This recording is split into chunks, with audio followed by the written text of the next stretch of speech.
Bonjour, c'est Il Pastore. Quelques mots d'introduction sur le sujet Vatican II vu par les observateurs protestants. L'introduction, nous allons évoquer ce qui s'est passé avant le concile qui a débuté le 11 octobre 1962. C'est-à-dire qu'il n'était pas du tout évident que ce concile d'abord existe, et encore moins qu'il y ait des observateurs protestants. Les conciles, il y en a eu dans toute l'histoire du christianisme, ce sont des assemblées d'évêques. On parle parfois aussi de synode, le mot de synode est encore plus présent dans l'Église protestante. Dans les premiers siècles, il y a eu 4 grands conciles, Nicée, Constantinople, Éphèse et Chalcédoine, entre 325 et 451, où ont été formulés les grands dogmes généraux du christianisme comme la Trinité, entre autres. Et au moment de la Réforme, dans les années 1520-1530, les grandes confessions de foi protestantes, comme la confession de foi d'Augsbourg, 1530 pour le côté luthérien, ont reconnu les grands dogmes présents dans tout le christianisme, qui sont catholiques, romains, orthodoxes, et donc chez nous, comme la Trinité. Au XIXe siècle avait eu lieu le dernier grand concile, donc assemblée d'évêques de tous les évêques catholiques romains. Le pape Pie IX qui avait convoqué ce concile. Il n'avait pas duré très longtemps, quelques sessions en 1869 et 1870. En 1870, le concile avait dû s'arrêter, les assemblées avaient dû s'arrêter brusquement puisque c'était la fin de l'unité italienne, c'est-à-dire que l'Italie s'était proclamée royaume uni d'Italie. Donc en 1861, il ne restait plus que la poche de Rome à aller chercher pour que l'unité soit totale, soit complète. Ce qui va se passer, donc le reste des États pontificaux sera pris par Garibaldi et tous ses proches, la petite armée. C'est ainsi que le concile du Vatican, le premier, s'achève brusquement en 1870. Il a eu le temps de formuler 2 dogmes sur l'infaillibilité pontificale et la juridiction de droit divin pour l'évêque de Rome. Il a évoqué un peu l'ecclésiologie, c'est-à-dire qu'est-ce que l'Église, mais il n'a pas pu aller aussi loin que ce qui aurait été nécessaire. Et le Concile Vatican II, entre autres choses, va évoquer plus précisément la nature de l'Église. Donc depuis 1870, il n'y a pas eu d'autres conciles, et les papes Pie XI et Pie XII ont pu y penser de temps en temps, mais jamais cela ne s'est fait. Pour ce qui est du protestantisme, les églises protestantes n'attendaient rien de Rome, jusqu'à ce que Jean XXIII soit élu pape en 1958. Les églises protestantes n'attendaient rien de Rome, mais il y avait des liens écuméniques tout de même qui existaient. On peut parler des conversations de Malines entre 1921 et 1923, initiées par Lord Halifax côté anglican et le cardinal Mercier côté catholique romain. Mais Rome condamnait toute tentative écuménique qui ne soit pas dans le sens du retour de ce qu'ils appelaient les dissidents au sein de l'Église romaine. C'est une lettre très importante, lettre encyclique du pape Pie XI qui s'intitule Mortalium Animos du 6 janvier 1928. Ensuite, il y aura un tout petit peu d'ouverture, mais toujours dans le même esprit du retour des dissidents. Donc en 1948, le pape Pie XII, il y a un monitum, un texte de 1948, juste après la création du Grand Conseil écuménique des Églises à Genève, qui rassemble la quasi-totalité des églises protestantes, orthodoxes, orientales, non orthodoxes, et d'autres églises moins connues comme l'église vieille catholique. Donc en 1948, le monitum exprime une possibilité très très très restreinte de rencontres, toujours sous le contrôle des évêques. On est déjà un tout petit peu moins dans l'esprit de Pie XI. C'est une adaptation à la réalité de cette époque où l'écuménisme mondial, protestant et en partie orthodoxe, commence à fonctionner. L'Église catholique romaine n'avait jamais pensé, n'avait jamais imaginé. Pendant le pontificat de Pie XII, il y a des petits moments où la question de la liberté religieuse, qui sera l'un des grands thèmes du Concile Vatican II, la liberté religieuse, il y a un accrochage en 1953 entre Pie XII et le cardinal Ottaviani, qui sera le chef de file des conservateurs, pour le dire de manière un peu facile, qui montre bien que même au niveau des papes, il y a une toute petite ouverture d'esprit. Voilà, c'est comme ça qu'on l'interprète, en tout cas du côté protestant à l'époque.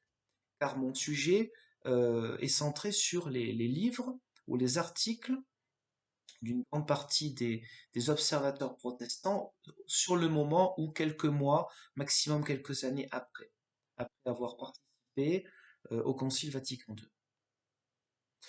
Ce que notent les observateurs protestants, c'est que théologiquement, il y a eu quelques avancées bibliques au sein de l'Église catholique romaine avant ce concile.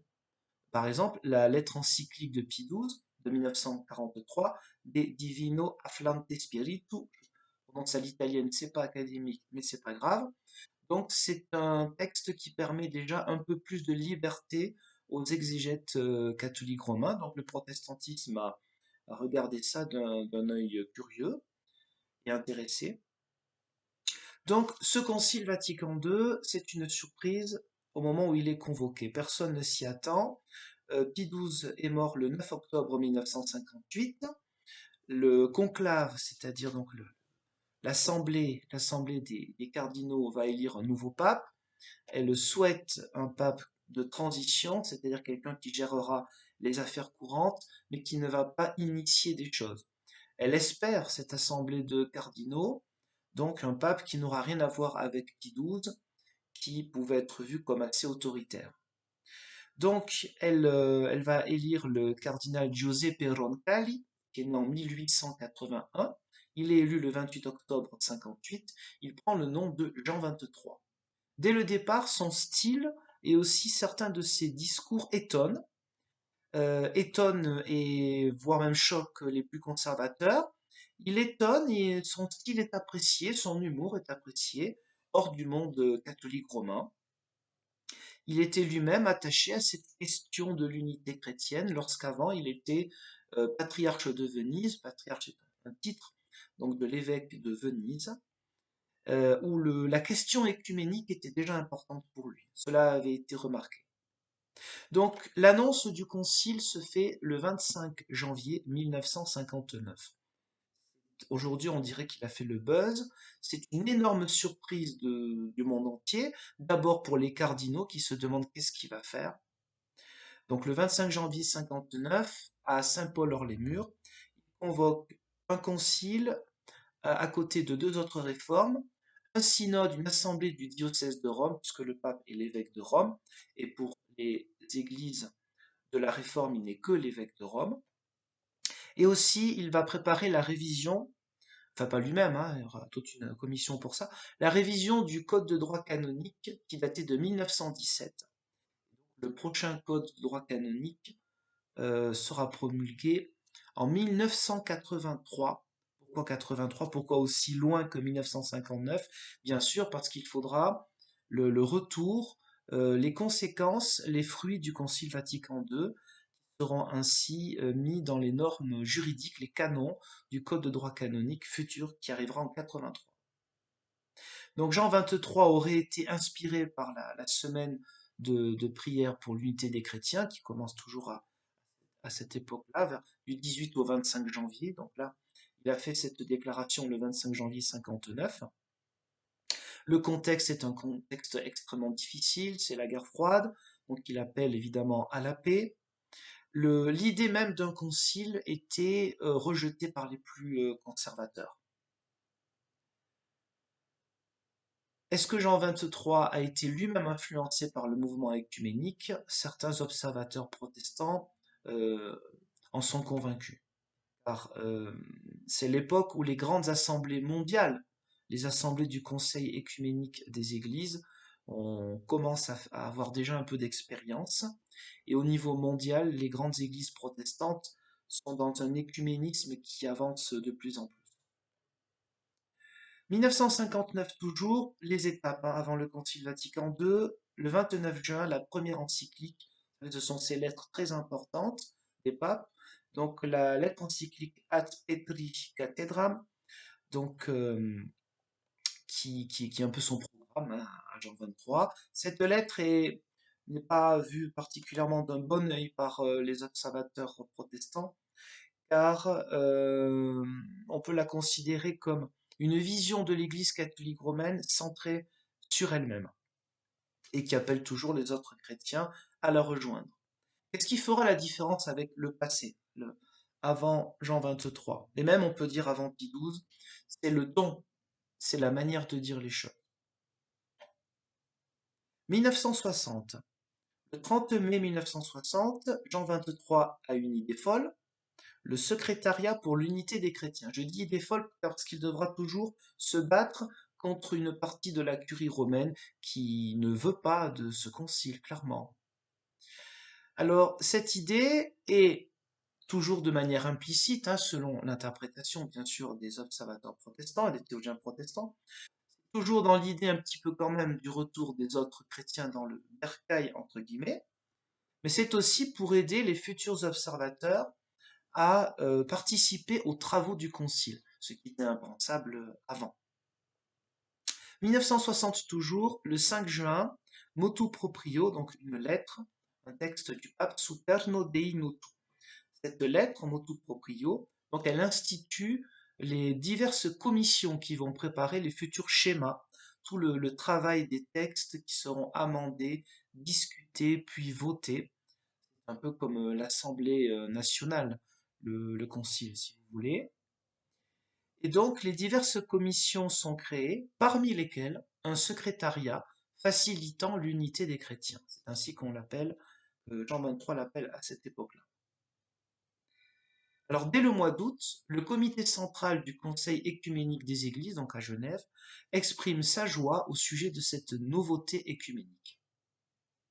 Le 14 novembre 1960, un discours de Jean 23 aux membres de ses commissions préparatoires et des secrétariats du Concile évoque une, je cite, attention respectueuse du côté des frères séparés. Vous voyez, le ton est donné. Les frères séparés, cette expression existait déjà avant, depuis quelques décennies, mais c'est vraiment le terme utilisé, je dirais officiellement à partir de Vatican II, qui remplace hérétique ou schismatique. 2 décembre 1960, rencontre entre l'archevêque de Canterbury Fisher et Jean 23. C'est une première depuis la Réforme. Donc l'archevêque de Canterbury est le chef, pour faire vite, de la communion anglicane. C'est à son initiative et après consultation des autres responsables de la communion anglicane, que le primat a pris la décision de rencontrer le pape, décision acceptée avec facilité par Jean 23. 1961, les travaux des commissions qui préparent les textes prennent du temps, beaucoup de temps, c'est bien lent et les conservateurs n'y sont pas pour rien. Normalement, le concile devrait commencer en 1963, mais Jean 23 va les bouger pour leur dire c'est hors de question, ça commencera en 1962. Il a envie de voir ça, il est d'une santé fragile, donc ce qui explique pourquoi il aimerait commencer enfin ce concile. Pendant l'année 1961, il y a des rencontres œcuméniques entre Jean 23 et le président de l'Église épiscopale d'Amérique du Nord, l'évêque Lichtenberger, ainsi que le président de la Convention baptiste nationale des États-Unis, le pasteur Jackson. Au courant de cette fin d'année 1961, il y a des observateurs catholiques qui sont présents à l'Assemblée générale du Conseil œcuménique des Églises à New Delhi. Donc pour Jean 23, il est évident qu'il faudra rendre un petit peu l'appareil, c'est-à-dire que des observateurs non catholiques devront assister au Concile Vatican II. L'idée de cette invitation d'observateurs non catholiques romains pourrait aussi provenir du cardinal Béat, qui est un cardinal allemand très important, qui est l'une des figures de proue des initiatives œcuméniques à l'époque. Il sera le premier président ou secrétaire du secrétariat à l'unité des chrétiens. Donc les grandes instances protestantes et œcuméniques mondiales réagissent très positivement à cette invitation, à participer au Concile Vatican II, à l'exception à ce moment-là de la Fédération baptiste mondiale. Les églises orthodoxes, à ce moment-là, en fin 61, apparaissent plus hésitantes. On se souvient aussi le problème des pays de l'Est et des dictatures avec l'Union des républiques socialistes soviétiques. D'après Hébert Roux, qui est l'un des observateurs français, observateurs protestants français, cette invitation implique pour l'Église romaine, je cite, une double prise de conscience. A. Celle de l'existence pure et simple des autres confessions. Il y a des chrétiens en dehors des limites visibles de l'Église romaine. Et petit b. Celle d'une étrange innovation. L'avenir de nos relations avec eux dépend de ce qu'ils penseront de nous. Vous voyez, le ton est donné du côté de certains observateurs protestants. En règle générale, pour schématiser, il y aura plus de, comment dire, d'hésitation, de vigilance, on va dire, du côté des observateurs protestants des pays où le protestantisme est en minorité, comme la France, et beaucoup plus d'enthousiasme des observateurs protestants allemands ou scandinaves, des pays comme les États-Unis d'Amérique, là où le protestantisme est majoritaire. Cela s'explique bien sûr par l'histoire, pas seulement par la théologie. Et nous approchons donc de 1962. Là, nous sommes à Noël maintenant, 1961. Donc, un autre texte du Vatican, la Constitution apostolique Humanae Salutis, la bulle d'indiction du Concile Vatican II. On approche vraiment maintenant de la convocation officielle à ce concile. Ce document peut laisser entendre ou suggérer l'illusion selon laquelle des doctrines changées ou abandonnées de la part des églises de la Réforme participeraient à la restauration de l'unité chrétienne. C'est ainsi qu'on l'interprète côté observateur protestant. Et il semble aussi, ce sera toujours l'optique de Vatican II, que le chemin de l'unité, étant sous-entendu implicitement que l'unité signifie être membre de l'Église romaine, passe par une pédagogie et une attitude charitable afin que les autres chrétiens la rejoignent. Comme je disais tout à l'heure, le ton est donné. Le mot de charité qui aujourd'hui est connoté négativement, mais pas à l'époque, l'ordre de la grâce, du don de soi, de l'amour chrétien. Voilà, ce que nous voyons, c'est une église catholique romaine qui, au lieu de dire vous êtes des hérétiques ou des schismatiques, retournez dans la vraie église, c'est une église romaine qui dit voilà, on va essayer de vous expliquer mieux les choses, vous êtes véritablement des frères, et c'est un peu une pédagogie pour essayer d'attirer à eux. C'est ainsi que nous le comprenons à cette époque-là, et parfois encore un petit peu aujourd'hui. Et l'écuménisme a énormément avancé grâce à ce concile, entre autres. Donc, cette constitution apostolique Humanae Salutis du 25 décembre, bien sûr, 1961, juste lisons un petit extrait, c'est le paragraphe 8. À un moment où, dans diverses parties du monde, nous voyons les efforts accrus et courageux de beaucoup pour réaliser cette unité visible de tous les chrétiens qui répondent dignement au désir du divin Sauveur, il convient pleinement que le prochain concile fasse plus de clarté sur la doctrine et soit un exemple de charité fraternelle, de sorte que les chrétiens séparés du siège apostolique aspirent plus vivement à l'unité et que le chemin qui y conduit soit aplani pour eux. Donc je vais maintenant conclure cette introduction en arrivant à l'année 1962, l'année clé. Donc le travail de préparation continue par une quantité immense de documents, c'est-à-dire les réponses des, je crois, à peu près 2200, il devait y avoir 2000-2200 évêques catholiques romains à l'époque, donc répartis dans le monde entier, sur divers thèmes, sur diverses questions envoyées depuis le Vatican, pour préparer les futurs schémas, qui seront les textes de base pour le Concile Vatican II. Mais tous les évêques ne peuvent pas forcément répondre lorsqu'ils vivent dans des pays dangereux, c'est-à-dire par exemple les pays qui font partie du pacte de Varsovie, comme la Pologne et bien d'autres pays sous le joug communiste. Alors, quelques craintes des observateurs protestants à la veille de l'ouverture de ce concile. Vatican II sera-t-il comme le concile de Trente, c'est-à-dire celui de la réforme catholique du XVIe siècle, 1545-1563, un concile triomphant et sans autocritique? C'est une crainte. Il n'y a pas beaucoup d'optimistes côté français, côté protestant français, même si la personnalité de Jean XXIII plaît à beaucoup de monde. Et puis bien sûr, il y a la question mariale. Est-ce qu'il y aura un nouveau dogme sur Marie, en sachant qu'en 1950, il y a eu le dogme de l'Assomption, qui est donc une croyance typiquement catholique romaine, même si dans l'Église orthodoxe, on parle de la dormition de la Vierge Marie. Et côté protestant, ce n'est pas biblique, donc pour nous, c'est un hors-sujet, c'est un peu hors sujet.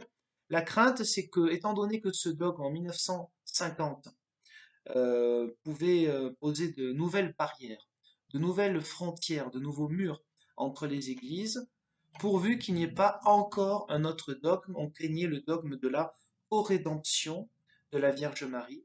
Ce vocabulaire, la corédemption de Marie, était dans les espérances d'une petite partie des théologiens catholiques romains, ou Marie médiatrice. Cela n'a pas eu lieu, mais nous y reviendrons dans les autres parties de cet exposé. Donc les souhaits et espérances pour Vatican II, il est souhaité donc que ce futur concile soit dans l'esprit du premier concile ou synode, c'est l'Assemblée de Jérusalem, dans le livre des Actes des Apôtres, chapitre 15, c'est-à-dire un esprit de compréhension mutuelle et de liberté. Il y a une attente de clarté sur les enseignements de la nature de l'Église, c'est ce qu'on appelle l'ecclésiologie, mais aussi les sources de la révélation, ou encore la relation du pape avec le reste de son Église. La question des dogmes et éventuellement d'une reconnaissance d'erreurs doctrinales, c'est là où, à mon sens, il y avait une part de naïveté aussi des observateurs protestants. Et est-ce que le Concile dira quelque chose sur la liberté religieuse qui aura des répercussions, notamment sur les minorités protestantes d'Espagne, c'est l'époque de Franco, ou encore est-ce qu'il y aura des répercussions pour les mariages mixtes qui causent tant de souffrances dans les familles des deux côtés?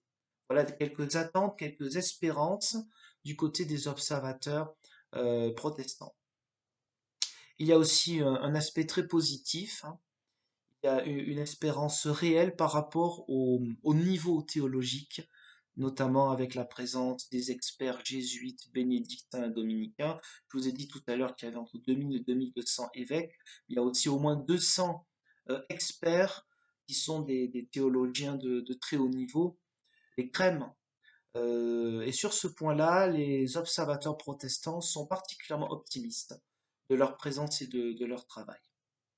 Et enfin, donc, pour terminer, donc l'attente qui est envers l'Église catholique romaine, que va-t-il se passer dans ce concile? C'est aussi pour beaucoup de théologiens protestants un renvoi à nos propres églises de la Réforme, que ce soit le grand théologien Karl Barth ou d'autres théologiens de différents pays, de différentes confessions protestantes. Il y a vraiment une admonestation, une exhortation à nos églises de la Réforme en posant les questions du genre, voilà, l'Église catholique romaine, il semble qu'elle cherche un petit peu à se réformer, on va bien voir, mais et nous, qu'est-ce que nous faisons? Qu'est-ce que nous faisons de leur appel? Est-ce que nous n'avons pas maintenant à avoir un autre regard sur cette Église-là?